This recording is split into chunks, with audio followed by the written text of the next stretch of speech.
Have you ever felt frustrated with yourself while trying to change your life for the better? Have you ever found yourself studying, taking courses, reading books, applying yourself, dedicating yourself, putting in the work, and you found yourself changing a little bit, but then everything seems to slip back and life returns to the way it used to be? Business as usual? If you have been in this situation, this course is right for you. Because here, we're going to learn about what it really takes to make profound, lasting changes. We're going to learn about the philosophy of change, the science of change, and the therapeutics of change. You're going to see how the subconscious mind and the images stored in it has everything to do with the quality of our lives. You're going to learn about research-based steps that it takes to produce a new life. Particularly at a time like this, when so many people have faced personal losses, devastations, and profound breakdown, as a result of many personal tragedies that are going on right now. People are looking for a way to rebrand themselves.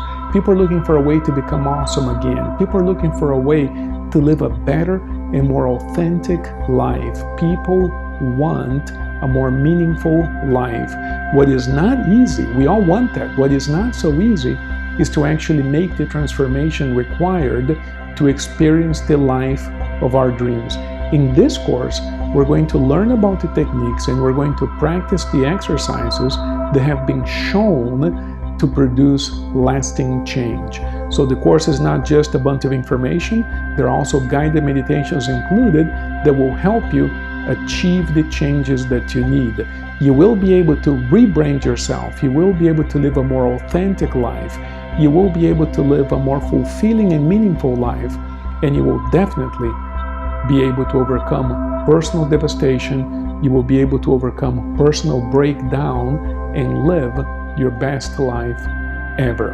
My name is Dr. Flavio Ballerini. I am so proud of you for even being here. I am happy that we're going to embark on this journey together, and I'm looking forward to your questions and comments. Let's grow together, and welcome again. Thank you and blessings. May I stop myself here for just a second?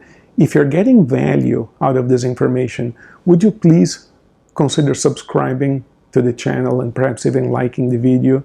I have a lot of information to share with you coming up, and it would encourage me, and it would also help other people who are in dire need of this information to receive it, if you would kindly consider liking the video and subscribing to the channel. Thank you very much.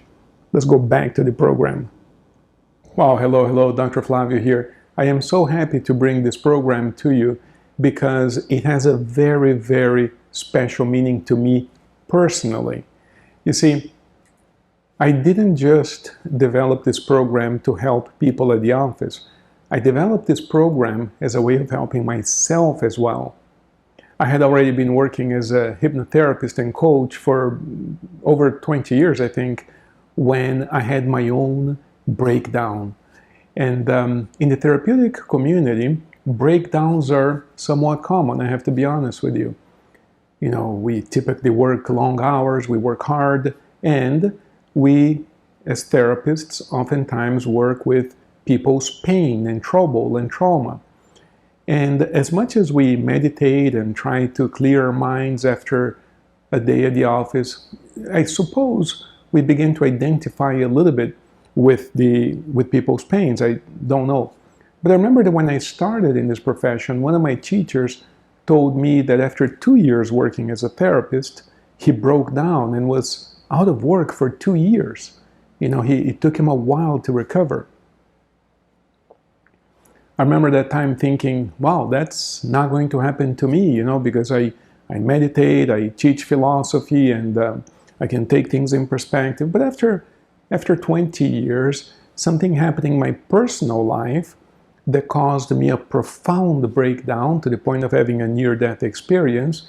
And when I recovered from that near-death experience, I couldn't quite come back. It was a very weird thing. For the longest time, I wasn't even sure if I had come back. or if I was kind of living a dream in the other world, like if I had died thinking that I was alive. I mean, it was a really confusing period of my life, and I cried nonstop for months, wondering what really had happened. Now, in this particular breakdown, I suppose it was initiated by a marriage that broke apart, and most people associate the breakdown with the lack of the marriage, or the lack of the person, the lack of the wife. But it really had nothing to do with that. That was just an inciting factor.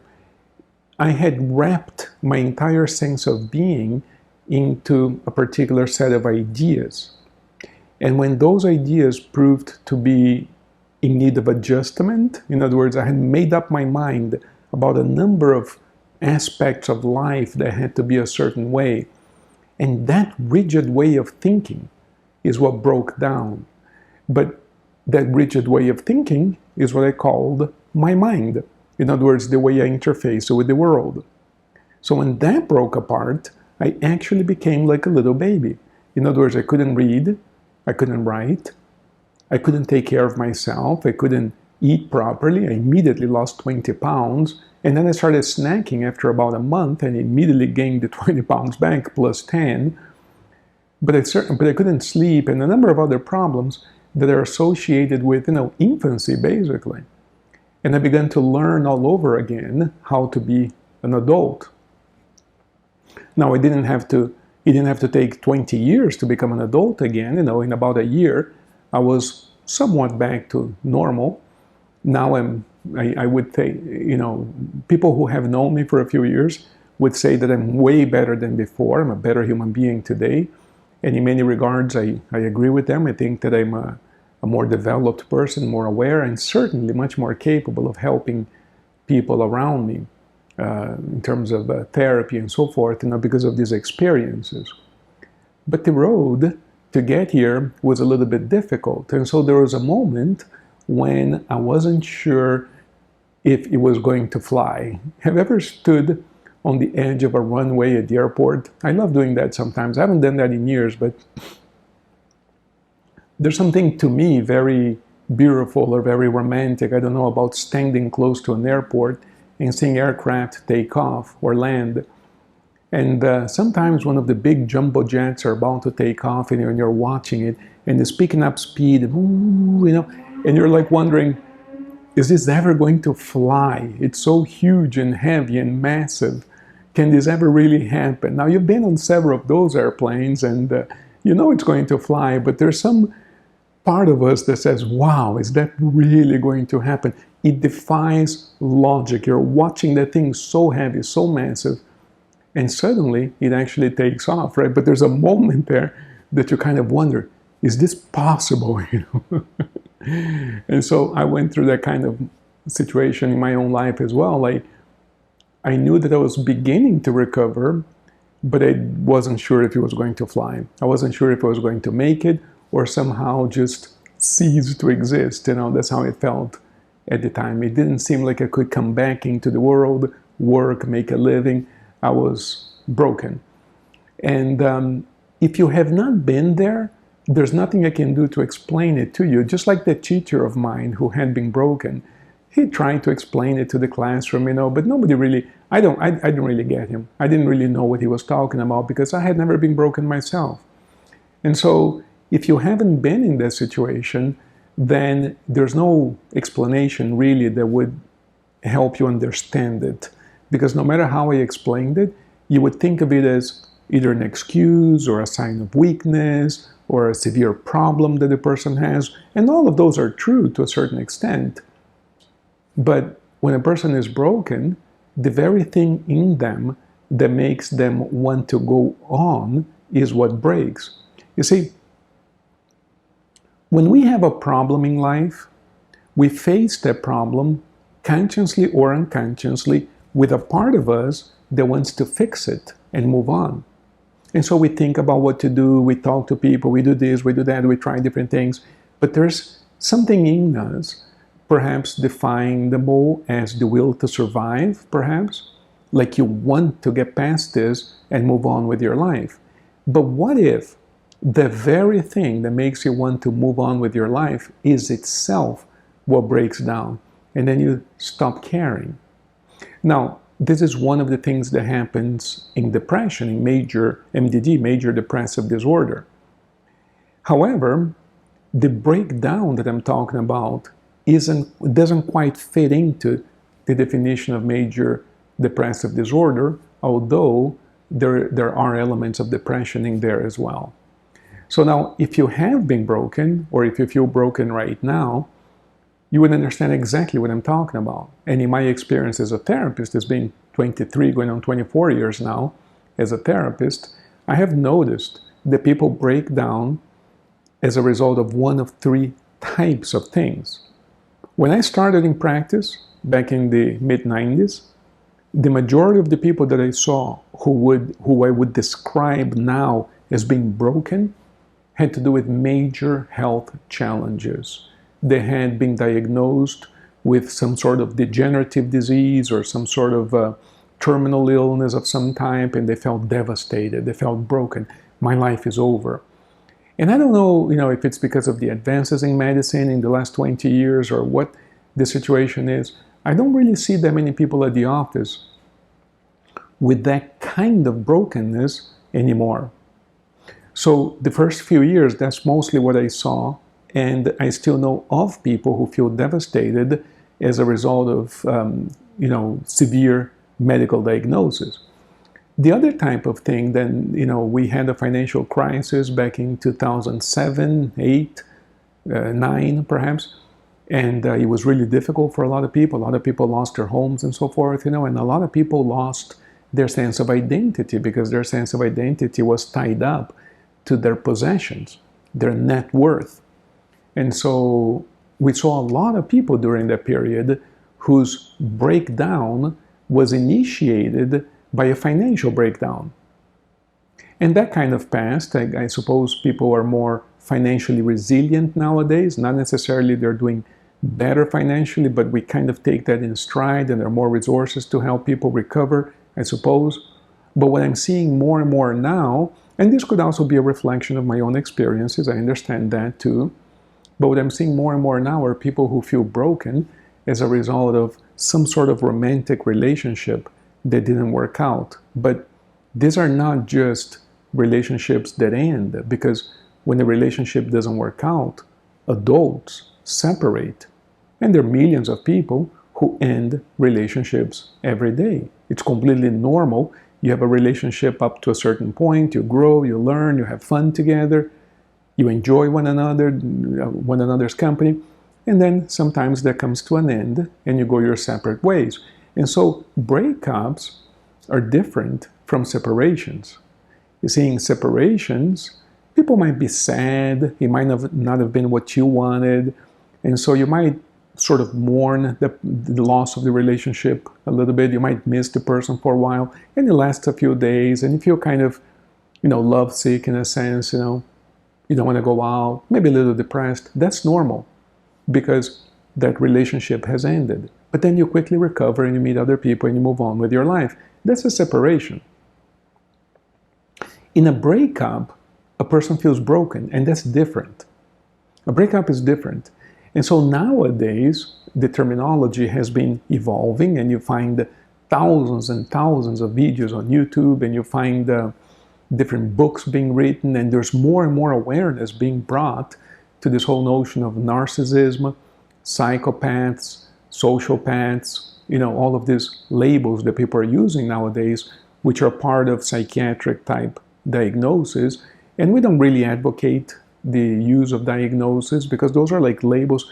But it is true, and you can talk to thousands of people, that if you are in a relationship with a person who meets the criteria of one of these diagnoses, a psychopath, a sociopath, and I was a therapist for over 20 years, and I didn't know what that was, because when you read about a psychopath, what you imagine is a person putting bombs in malls and killing little kids, and you imagine people who are mass murderers as being psychopaths. It's very difficult to realize that there are different kinds of psychopaths, different kinds of malignant narcissists who are actually very successful members of society. but there's something in them that can become activated under certain conditions, which causes them to become highly destructive. And these people, they derive energy. It's like a vampire. They derive energy from destroying others. The pain of others actually feeds them. If you have been in that situation, you know exactly what I'm talking about. If you haven't been there, again, the description of this problem might surprise you, and it might seem like, what is this guy talking about? That doesn't really, again, as A Course in Miracles would say, truth cannot be taught. It can only be recognized. If you have seen these things, if you have felt these things, as I explain it to you, you might recognize some of these things. And so I found myself involved with a person that fits that description, and there was an extraordinarily difficult relationship from day one. But of course, there's something within us that craves the very difficult thing. In other words, we sort of crave it because we make associations in terms of the person being your soulmate, and in terms of us having a mission together, and in terms of us having a family and children and a beautiful home together. In other words, you create all of these fantasies, except that the person doesn't fit into the fantasy, because when you look closely, the person actually hates you and feels extraordinarily jealous of you, which is a very, very destructive feeling. And you might say, jealous? You're the loser. That person's not jealous of you. Well, it's a difficult thing to explain, because you see, we all crave what we think we don't have. So the psychopath might be very successful in some areas of life, but they crave something. See, by definition, the psychopath doesn't feel anything. They don't feel it. They don't have a soul. There's nobody home there. It's an empty shell. And you can watch 1,000 videos on YouTube and they all describe the same thing. The stories are identical. And the reason why the stories are identical is because it's a common pathology. It's just like, you go to your doctor and you ask about diabetes or heart disease or whatever the diagnosis is, and the doctor will tell you exactly what's going to happen to the patient, and you can talk to 1,000 diabetics or 1,000 cardiac patients, and it's absolutely the same story. Why? Because it's the same diagnosis, the same pathology. Well, psychopathy of this type that we're describing is the same thing. And so you can talk to 1,000 people who have been through this kind of abuse, and they tell you the same stories. The relationship goes through 3 phases: the love bombing, the devalue, the discard, and they plan the discard very carefully. They build you up to drop you down. I mean, the whole thing is quite well understood and quite well, and quite repeatable from person to person. It's the same script because it's the same pathology. So what happened in my life and in the life of the people that I help now is that I went through that experience, and that initiated a breakdown. Because I had been a therapist for many years, and because I had been working on that relationship for many years, and I knew it was coming, in other words, I knew that the relationship was terminal. I prepared for it, and actually I was the one who left the person and filed for divorce because it was an impossible situation to remain in. And but that experience initiated a cascade of events that brought me essentially to the near-death experience, because everything that I thought I knew suddenly proved to be potentially false. So I'm telling you this story because after several months of just basically looking at the wall and the ceiling, I remembered having worked with people at the office for many, many years. Like I told you, about 20 years or 18 years. I had already been a therapist by then for many, many years. And I had my notes because I have the habit of taking notes. And I take notes because of my engineering and scientific background. What I'm looking for when I work with people are common patterns. I'm looking for laws of nature that would describe and explain what is happening with that person. And so I had begun compiling notes to help a person recover from this feeling of being broken. And so when I went through this experience that I just told you about, I dug up those notes. I found them in a hard drive in one of the computers at the office, I had all these notes, and I began to go through them and organize them, and I figured, okay, I'm going to use this method. It was a 7-step method. I'm going to use this with myself because I realized at that point that I needed a rigid, fixed, structured program to get myself back back online. I needed to get back to life. And I realized also that when I began to look for the program, I was already healed or healing, because the very thing I told you earlier, the very thing that breaks down in the breakdown is the will to survive, the will to fight, the will to get better. So when I found myself looking for these notes and organizing them and re-editing them, I realized I'm fighting for myself, I'm working on myself, and therefore I'm back. Now, I'm still dealing with the consequences of the brokenness, but essentially I'm cured of the brokenness. Of course, compiling the notes and editing them proved to be like an impossible task because, there's just too much editing, whatever. So I said, you know what? Let's put this aside. Let me just take the idea of the method. I have the 7 steps. I have what they are because I spent years researching what steps to include in the method and in what order. Because for years I coached and essentially provided therapeutic services for people who would come in, and I would say, look, I have a structured program to help you get you from point A to point B. And we're going to go through 5 steps, 6 steps, 3 steps, 8 steps, 10 steps, and I would experiment with this and compile the results. If I decreased the number of steps, something was missing. And so then I would talk about 5 steps, and then at the end I would add a few, and people would say, well, but you told me there were 5 steps, now you're talking about this. It didn't quite feel complete. And so if there were too many steps, they were repetitive, and the process dragged on too long and was unnecessary. People were already doing better. They didn't need to continue discussing other things. And so over the years, I realized that by experimenting and by compiling results, I realized that these 7 steps in this order works best for over 90% of the people. As a clinician, oftentimes we have to adapt a few things, but for the most part, over 90% of the people do really well with these 7 steps presented and worked on in this particular sequence. So those notes that I was using to get myself back online became a book.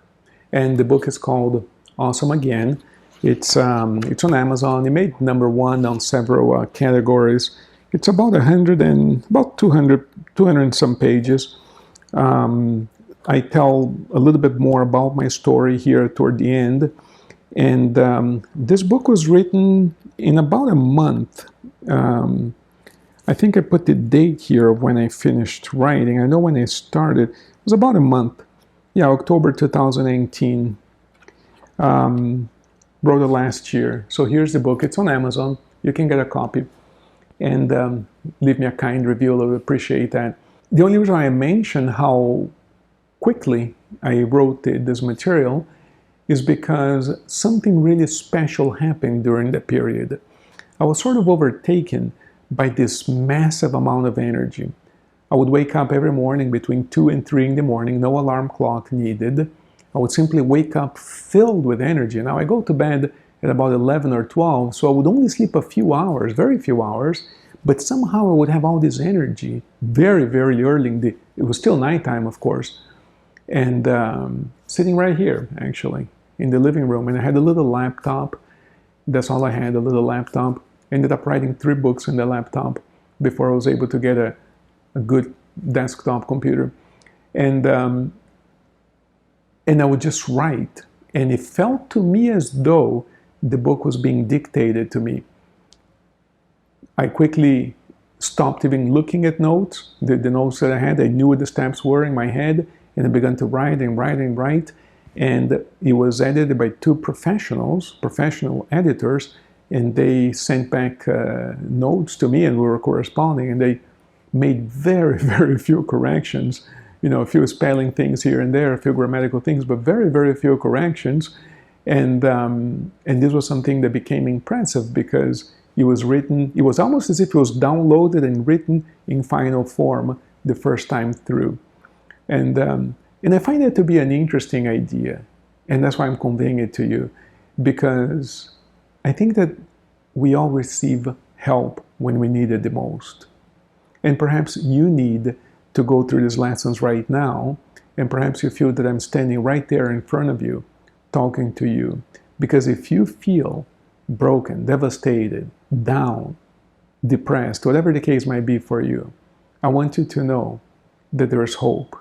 There's a future for you. I didn't think there was one for me, and I proved it to myself that it is possible to get up from under that situation and build a new life for yourself.